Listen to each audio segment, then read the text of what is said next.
રાજ્યના કેબિનેટ મંત્રી બલવંતસિંહ રાજપૂતે વિઠલાપુર ખાતે મેસ્કોટ ઇન્ડસ્ટ્રીયલ સિટીનું ઉદ્ઘાટન કર્યું. રાજ્ય કક્ષાના મંત્રી મુકેશ પટેલ અને પૂર્વ નાયબ મુખ્યમંત્રી નીતિન પટેલ ઉપસ્થિત રહ્યા. કડી વિઠલાપુર હાઈવે ખાતે કેબિનેટ મંત્રી બલવંતસિંહ રાજપૂતે નવનિર્મિત મેસ્કોટ ઇન્ડસ્ટ્રી સિટીનું ઉદ્ઘાટન કર્યું હતું.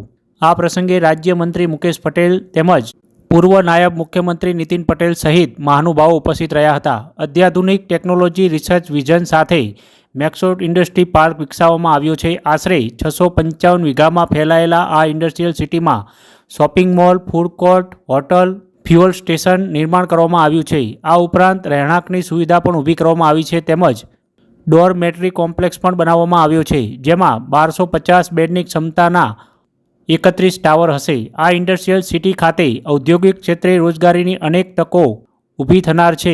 તેમજ મેસ્કોટ ગ્રુપના એમડી સંજય પટેલે જણાવ્યું હતું કે આજે મેસ્કોટ ઇન્ડસ્ટ્રી સિટીમાં 13 જેટલી વિવિધ અગ્રગણ્ય કંપનીનું ખાતમુહૂર્ત પણ કરવામાં આવ્યું છે. મંત્રી સહિતના મહાનુભાવોએ મેસ્કોટ ગ્રુપને આ સમગ્ર નિર્માણ માટે આયોજન બદલ શુભેચ્છાઓ પાઠવી હતી. આ પ્રસંગે મહેસાણાના સાંસદ હરિ પટેલ, પૂર્વ ગૃહમંત્રી રજની પટેલ, પ્રદેશ મહામંત્રી રજની પટેલ તેમજ મોટી સંખ્યામાં ઉદ્યોગપતિઓ ઉપસ્થિત રહ્યા હતા.